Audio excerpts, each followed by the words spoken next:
when you have a technology that is making you so expectant, is shortening your patience, is making you feel like, dang it, this should work. Mm-hmm. We have to look at this AI and ask some serious questions of it.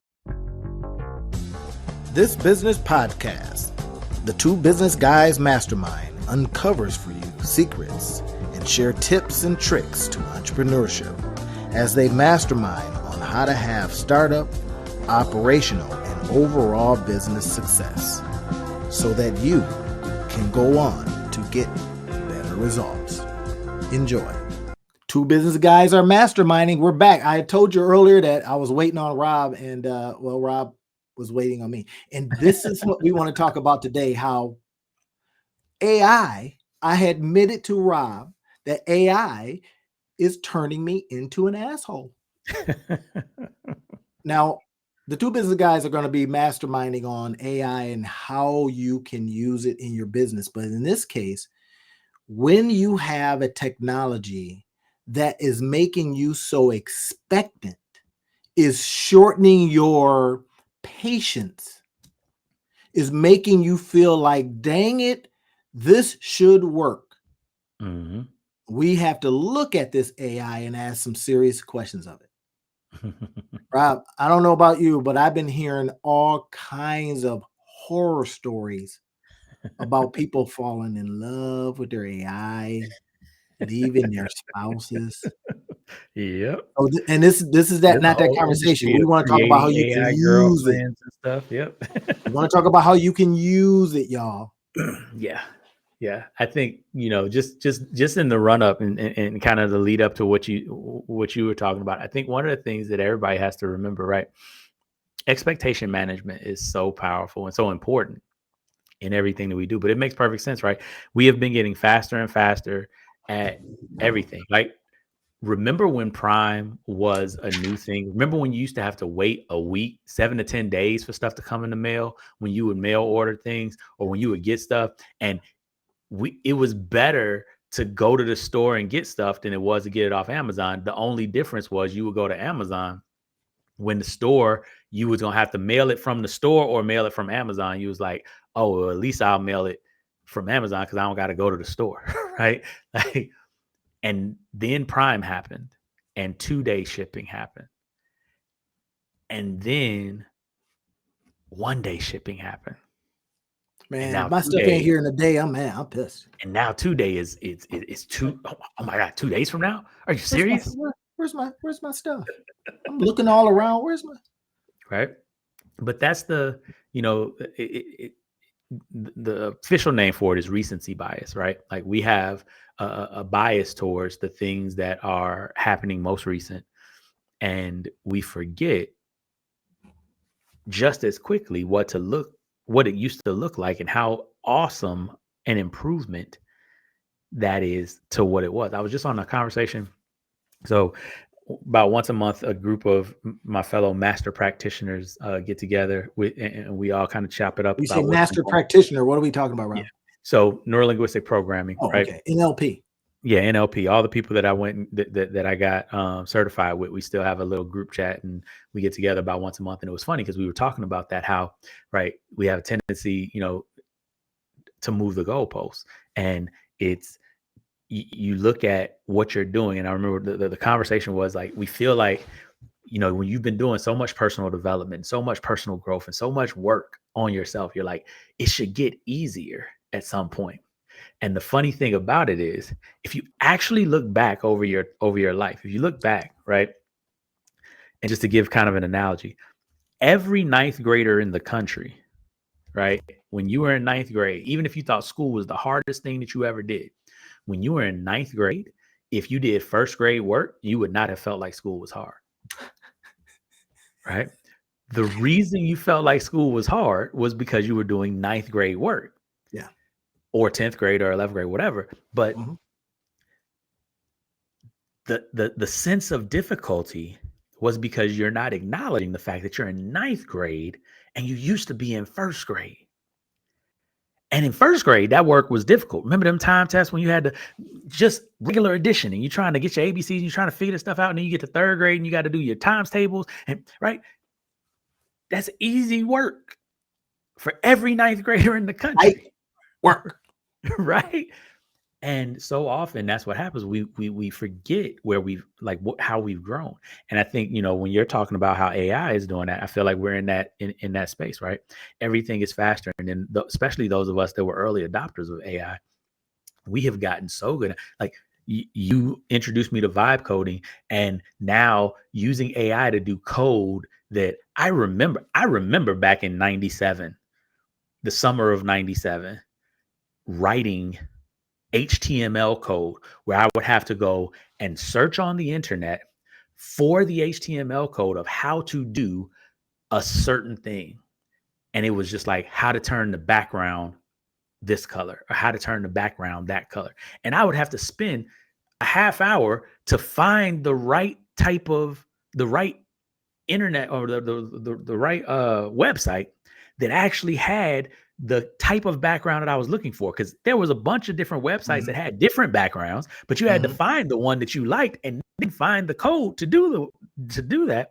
And then you had to code the entire thing into. It took me an entire summer to build a Rudy Poo website that didn't even do nothing. It was just like a cool, this is me type of website, an entire summer. And now you can build a website in 20 minutes or 30 minutes, and that feels like it's too long. Right? And I don't even have to code any of it. I just have to tell the AI, here's what I want it to look like. And then I'm getting mad if it's not doing exactly what I want it to do. And the fact that I got to do 3 or 4 or 10 revisions, I'm like, oh my God, this is taking too much time. Absolutely. And let me prove it to you how I know that AI is turning me into an asshole. Here's how I can prove it, Rob. There are things that I would say to it that I would never say to a person. I'm threatening to, I'm telling it, you're fired. I'll use this other AI. Google's better than you. Someone's Emergent's better than you. Claude is better than you. Is better than I'm saying, and I'm literally listening to other people do the same thing. Yeah, definitely.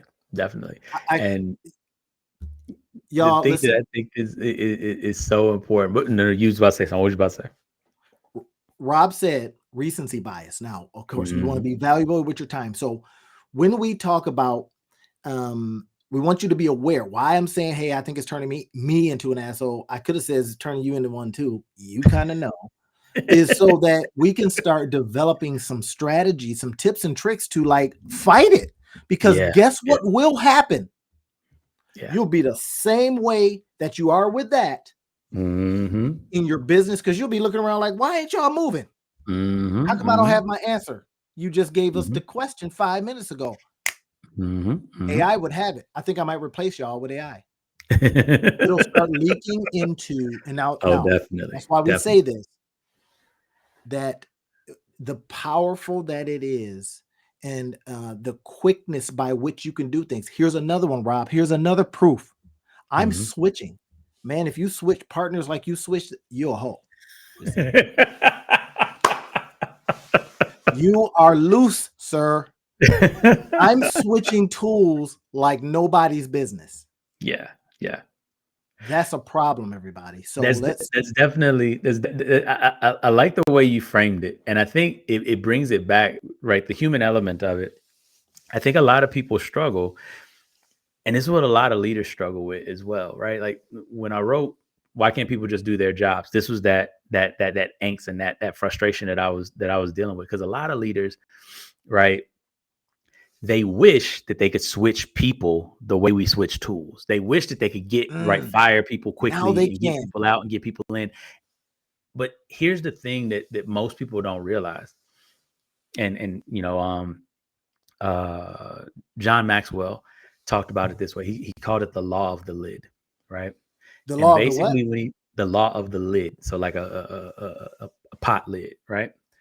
And what he basically said is, while you may think that you need better people in order to do what you want to do, or better tools, or better whatever. The thing that you got to remember is that your people will never perform better than you are as a leader,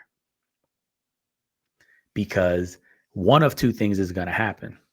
Either A, like let's say you're a 5 leader instead of a 9 leader. If you're a 5 leader, then the only people that are comfortable being led by you are 4s or lower, right? Anybody that's a 6, 7, 8, or 9 is going to continue to have you as the leader, as their kind of threshold, as their ceiling of how productive they can be, of what they can accomplish. And so those people either revert to the mean and start performing like 4s and 5s, or they leave because they like, I can't be my best self here, because the leader can't get them there. Oh, I just figured it out, by the way. Oh, as far as the audio? Yeah, make it come through my Yeti, because I didn't want it out there because, you know, somebody's in the other room, blah, blah, blah. Well, it was in where where your computer has where it wants to, because I have headphones sometimes on. I'll have like you know, the Bluetooth on sometimes. I have to go in there. So I literally just says, well, what if I went? Nice. But now see how upset I was with myself though. Y'all, I don't mean to interrupt, but Rob, you're hitting it on the head. And this is where I think the Two Business Guys need to mastermind on AI and how it could be turning you into an asshole, and how you need to just come back from that. Yeah. Assholism is not good. Yeah, nah. And expectation management is the key, right? And what I mean by that is, oftentimes when leaders are frustrated, when leaders are upset, when the tool is getting on your nerves, that's because you started the journey with expectations that are unreasonable, and then it's not meeting those expectations. Yes, sir. And so one of the things that I always coach my leaders and my clients to do is, before we go and bring our expectations to the tool, before we start the journey, before we do anything, we do an inventory of how reasonable are these expectations, right? Does this make sense? Would it be reasonable? Is it sensical for us to expect to get this done? Because I know I catch myself a number of times, right? Like, so I spent the last couple of days, so I've got this Excel spreadsheet that I built with ChatGPT, and it does, you know, it was doing all the stuff that I wanted it to do, except for this one thing. It wasn't totaling up this one column. And so that was bugging me. And so, of course, I'm trying to fix it. And I spent probably 4 hours trying to get this one bug fixed. And get them thousands back. Right. And the funny thing is, and ChatGPT can help you fix it either. Hey, put it in the Here's the reason why it's struggling, because they made a switch with ChatGPT, and they changed out the projects so that now the projects don't have the instructions that they used to have. So you have to prompt and instruct in the chat again, like you used to back in ChatGPT old days. You can't have the instructions where it just always refers back to the instructions. And they removed it, and I feel like they didn't tell nobody, but maybe they did, and I just didn't read it. But nonetheless, so I'm fighting with the AI because it's not remembering the chat as well as it used to. I don't know what they did, but something happened, so it's not remembering the chat as well as it used to.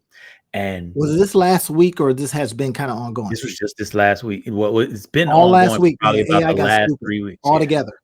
Yeah, I mean, it got all together stupid, bro. Right, and it might have had something to do with the Cloudflare outage, and so it might be pulling less. I'm serious, man. Data or whatever. But one of the other things that happened that was really interesting was, like, I kept having to remind it and be like, hey, we already, like, it kept asking me questions that I had already answered for it, and that we had already talked about, and that were already embedded. Or, you know, it was like, can you send me this? Can you show me this? I'm like, you already have that. Like, I literally just sent you that screenshot. Why are you asking me for that again? Right now, I feel myself getting frustrated. And then I realized, like, the reason I was getting frustrated was because I felt like this should be simpler than it was. And then what I did is I instead of getting angry, I talked to it, and I was like, hey, this should be simpler. Like, you already have this, and this. You should be able to do this. And I don't understand what the problem is. And of course it comes back and it's like, oh yeah, you're right. I do have that already. I do have this. I do have that. And all it needed was to be reminded of what it had already. Yeah. But But my that's frustration was, well, you should levels know this ago. already. Turning Rob into an asshole too. God dog it. Guys, okay, listen. Or what I would like us to start thinking about is what the opportunities that come from that. I'll give you an example of how, and if we can help you mastermind in this particular case on AI, but then on the ideas that can come from the things that's happening in life. Now, as the monetize your life guy, my other channels, people know me as a not monetize your life guy and all that kind of stuff. And I'm always looking at the thing that's happening, whether it is a happiness, a sadness, a frustration, whatever it is, and turning it. It's the great repurposing of a thing. So what I did, Rob, was, and I want you guys to steal this, just give it to me. And I said, okay, hey, from all of this frustration, what could I create? Give me 10 ideas of something I could create that from my own pain, I can help others. That's a powerful question. And then it says, well, because keep this. It knows all the stuff I have been asking. I'm back and forth with it, throwing it in there, throwing an image, boom, boom, this. And it says, so it came up with something that was okay, but not quite good enough. It was like, well, it's a technology thing. You could call it, if your cable goes out, blah, blah, blah, whatever. And I says, let's now take that. Now, here's where I think some of the gold is, y'all. Let's take that and relate it to other pains and frustrations in life. Let that just be the metaphor for what else is going on in people's lives. And it was like, of course, ChatGPT has been like, oh, that's brilliant. I don't let it coddle me anymore. I tell, especially if I'm using Claude, I tell Claude, I want you to absolutely eviscerate this idea and then help me come back. But then I tell it, don't, yeah, you got to tell it. Don't be that person. This AI today said, okay, not to be a fanboy. I kid you not. I literally was going to take that and put it on. I should have put it on X or something, but I'm not really about that X life, but I'm going to become it. Anyway, it says, okay, not to be all, it said fanboy-ish. I was like, brilliant. And then it hit me with but I had to prompt it. Now, imagine what's happening one way to us becoming assholes, but then how we can realize it in others, and now create products and potential things to help people avoid it. So of course, like I told, like what we're doing now, assholism, and I'm gonna say something like assholism. Another one I did, Rob, last week was called, I should show you this, was called the Alpha, How to Get Past the Alpha Asshole. That's the person in the meetings. Right. I did that for my Ashran career services site. Nice. Now I want to pause you for a second and go back, because you did something really powerful in that pivot that you just did. And I want you to kind of walk that through for people. When you went into make money mode, there were some questions that you asked, and walk the people through those questions again and where those come from. Like why those questions? What's the power in those questions? What's the benefit in those questions? So for me, like I said, if you've decided to become something, right? You could be the, construction guy or whatever it is. You'd ask a question a very specific way. Well, mine is, well, I'm the monetize your life guy. So I tell people oftentimes that all of your life is just big old opportunities to earn a good living for yourself. You just have to mine your life, not mind it, mine it, like pickaxe and the whole thing. So then when I start asking questions, it already, number one, knows the kind of thing, because it'll say it. Well, as the monetize your life guy, sometimes I'll have to either click the little button that says fresh thinking or don't consider anything I've said anything before. So, but I start asking specific questions related to that thing that you're becoming, or that thing that you want to identify yourself as and with. Are you the Mrs. Consultant person? Are you the, senior, architect of blah, blah, blah, whatever it is. Then you Mhm, mhm. craft your questions around that thing. So A, you're training it. B, you're training yourself to get your mind around, no, I'm not just a person, Randy Otterbridge guy. I am this thing. I'm the Sasha Fierce, if you will. You feel me? I had to Yeah. create an alter ego just to get Mhm, outside of myself so that I can exist differently. So mhm, that's the mhm, power in that. It is asking very specific questions based on what you want to become, what you want to be, how you see yourself, mhm, and then let it answer it based on that. Because mhm. otherwise, why what happens is you'll get dissonance. And you know this from Yeah, the yeah. neuro-linguistic programming space. If your Mhm. mind don't believe it, it's going, you capping. I Yeah, don't even believe you, and I'm you. yeah, yeah, exactly. Now, there was a couple of those questions though that you asked, like, because and walk me through it, because I'm remember you said, what anger, what fear, what joy, Mm. what am I feeling there? And then there was a second piece to that. What was the second piece to that? So if I try to remember it, it's gonna be a hot mess. But the framework, of course, is you're constantly mining your life for Mhm, everything that's happening in it, uh-huh. and then literally saying, well, I'm gonna go opposite of this feeling. So that becomes the opportunity to get outside of yourself and Right. see it for the opportunity it can become all feelings.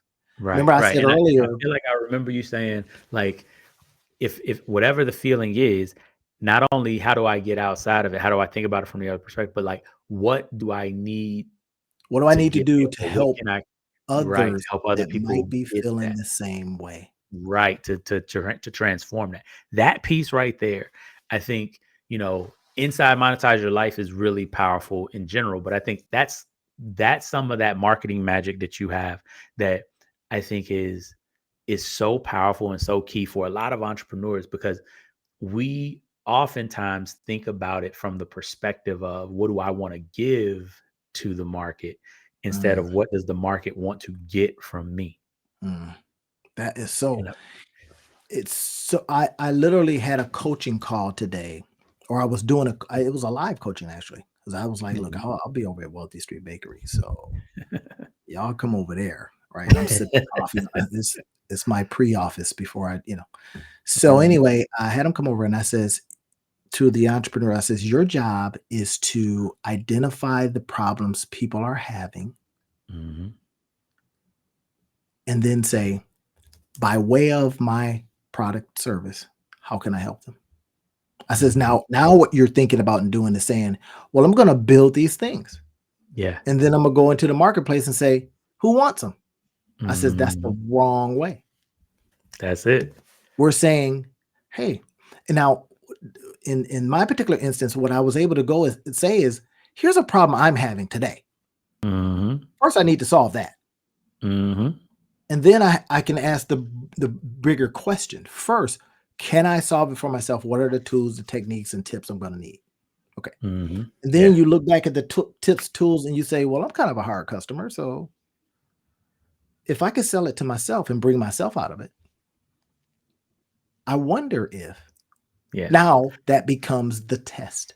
And the way that you did it was so powerful, and I think a lot of people miss it, and that's where those questions come in, because it's like, what are they feeling, and what can I bring them that'll help them not feel that way? That's right. Instead of, what can I bring them that'll make me feel like I solved the problem, make me feel like they like me, or they really think I'm creative or whatever. I think for me, when I first started in entrepreneurship, that was one of the hardest kind of lessons to really understand, that it sounds cliche that it's not about you, but it's so not about you. Like, It's not at the end of the day, Zig Ziglar says it this way. He says, sales is nothing more than helping people get what they already want. what they already now. Oh my gosh. And being a practitioner of NLP, if it's in them, Hmm. then you're just building the bridge to get it out. You Exactly. can't make people or hypnotize people to do something they're going, "Bro, I wouldn't Right. do that, so I'm Right. not All gonna do that." hypnosis is self hypnosis. Yep. You see, so you start saying, "Okay, let me approach this from a different perspective. Here's how and this is something you taught me actually early on when we started talking. You says, man, you know what you said it just like this. You know what you should do? And hairs going the back of my neck start standing up when people tell me what I should do. But I listen, and you says you should do a series of I did it. Here's hows. Kind of, I mean, I'm kind of Yep. putting the whole, but here's what I did, and then Alex Hormozy says that too. He says, go do it first. Yeah.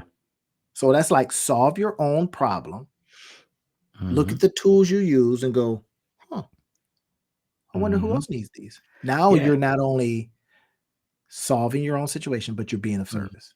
It's like and it was so funny when that all came up, because for me, what I noticed and what I watched you do all the time is that's what you did. That when we first started, because we've been having these talks since before we started recording them, and what would happen all the time is you would be telling me stories about I did this and I had this problem and I solved this, and everything that I went and researched or went and looked at was because you had went through, so I could actually query. I could say, so what about this or what about that? And then when I had that issue, who's the first person I'm gonna come to ask about it?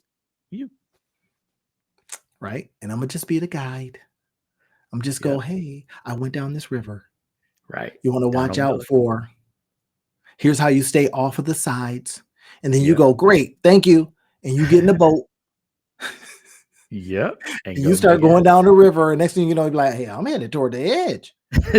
First thing you do is you try to remember. But if you've got the opportunity to call a person up that can say, hey, what did you say about how do I put it in the water to make myself go really, really fast another way without like breaking it, blah, blah, blah. And I'll go, oh, this how you do it. Yep. That's it. Now, so bringing this back to not being an AI asshole, what do you think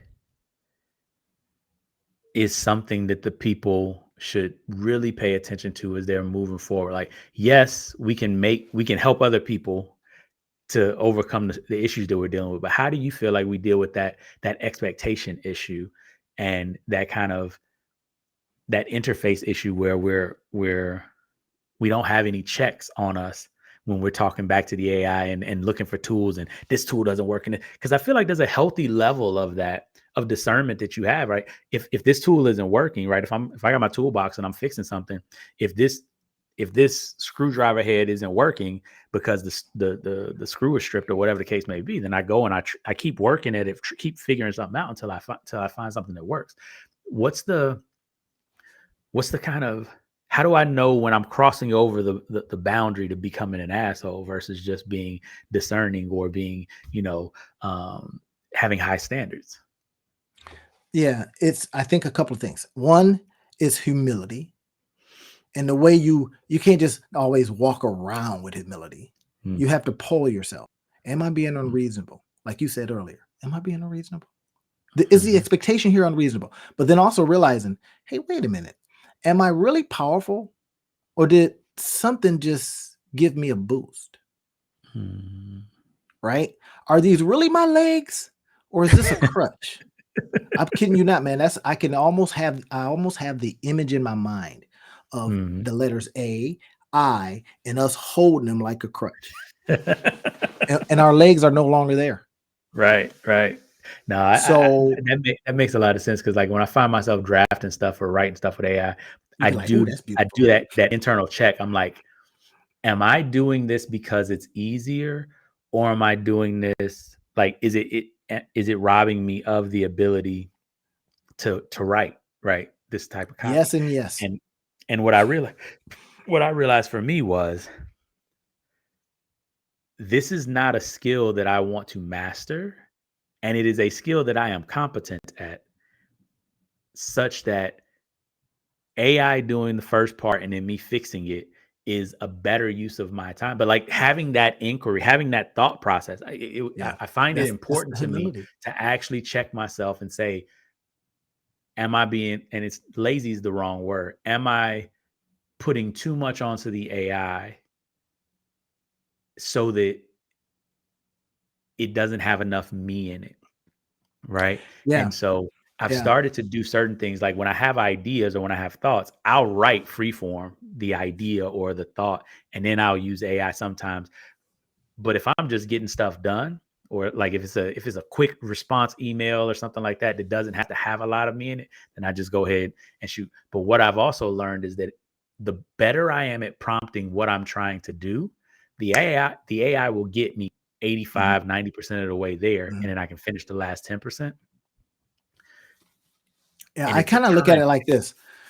I used to shovel snow.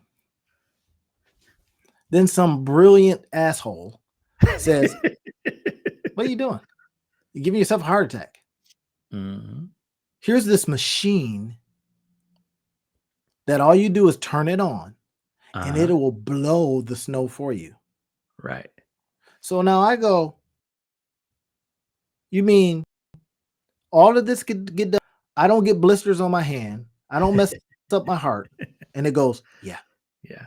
And then you go, well, what's the cost of that to me? Mhm. $300. Mhm. Mhm. I mean, so every now and then you want to shovel because you Yeah. understand that it is a physical something that makes you blah, blah, blah. Right. Okay. Right. And what makes me think about this is something Elon Musk, I had I had read or heard that he was over in Saudi Arabia and he is saying, hey, in 5 or 10 years, no, 10 years, you can work if you want to, but you won't have to. Mhm. And I'm in the shower thinking about that. Now, on one hand, I'm saying, wait, what? Mhm. How am I going to? I'm thinking wrong. How am I going to earn a living then?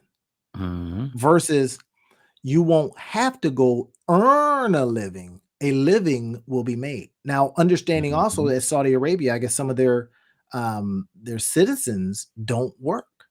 Yeah. I mean, that's not the thing that they have Right. to Because do. it's oil money. So they Right. bring in workers. Mhm. Mhm. Yeah. And throughout history, we've had these moments, these kind of inflection points where we've had to figure out what more to do with our time. Because you think about it, right? Like we were hunter gatherers. The majority of the human lifespan was spent looking for food. And then there was agriculture. They And became once there was farmers. agriculture, we became farmers and we built cities. Now, did people just not work? No. They built city walls, they built, stores, they traded, they did all types They of stuff. did They went other to stuff. war, right? Like they did a lot of other stuff, right? But the interesting thing is we will find different things to do with our time. Whether or not those things will be, beneficial, all the rest of that, we shall see. I'm one of those people that believes that the arc of history bends towards justice. So ultimately, we figure it out. But I think to that point that you were making earlier, right? The tools that we have are extremely beneficial for us. But the beauty that we have as individuals is we get to decide what is the appropriate split of my time to do this or to do that. And we're in the entrepreneurial space, right? We're business guys. At the end of the day, as a business person, we live on the frontier, on the edge of should, right.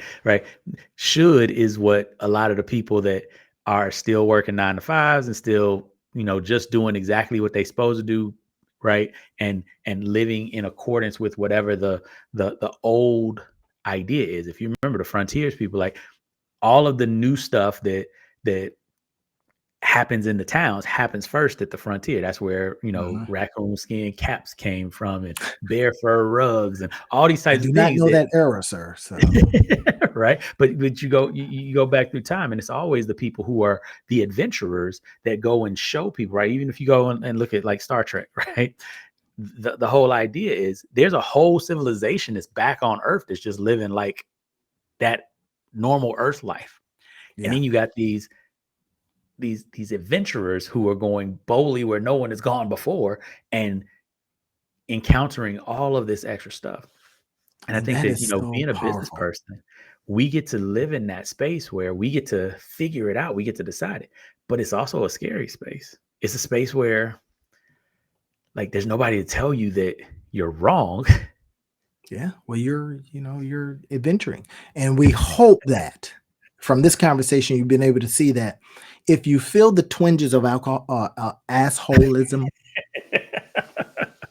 And I know I'm gonna get That some tip flack was for that. They're gonna be appropriate. like, "Hey, man, that A is used for this other holism."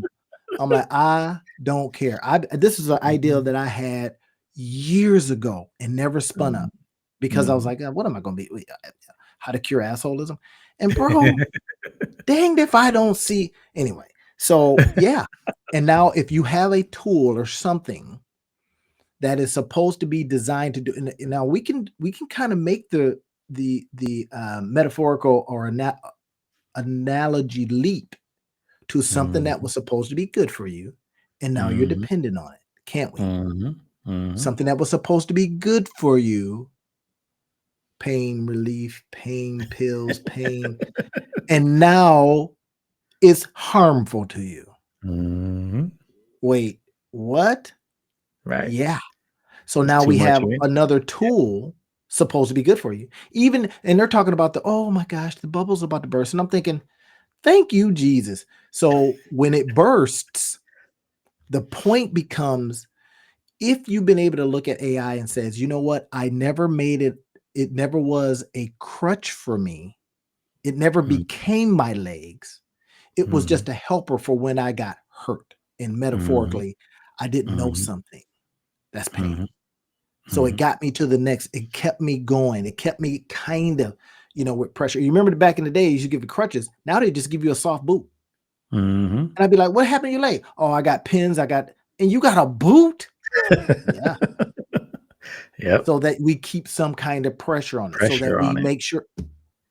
Yep. So to Rob's point, you feel AI is turning you into an asshole. Here's the very quick way to reverse it. Notice it, number one. Have some Mhm. humility. Ask Mhm. yourself those hard questions that Rob talked about. It's like, is this unreasonable? Is this expectation? And if you feel it leaking out into any other parts of your life, because it did for me, I ended up having a friend, man, that I offended, Mhm. right? A buddy, he sent me something and it was a gift. And I says, man, I wouldn't pay for this. That's Mhm. that's AI assholism. And I said it because he used some AI, and I says AI can do that like tomorrow. I could see the business model. He says, man, that's a pretty dicky thing to say. That's what he said to me. I apologized that whole day to him, man. I kid you not. Mhm. Real Mhm. conversation, and begged Mhm. him for forgiveness. And I says, bro, all this stuff was happening with stuff breaking, and my fuse was short, and then this AI was making me feel like I'm all powerful, and I didn't have any humility, and it came out. Mhm. Yeah. That's your time to say, let's stop this. We'll be Yep. aware of it. Let's apologize to who we have to, Mhm. and then just kind of go, okay, AI, you're using me, but I need to use you. That's all. Yeah. Yeah.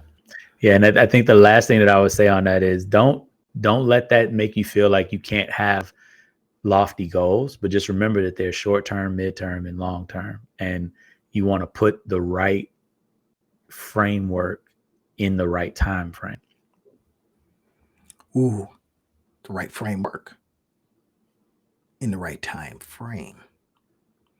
Let that bake your noodle a little bit, as they said, the Oracle. All right, my guy.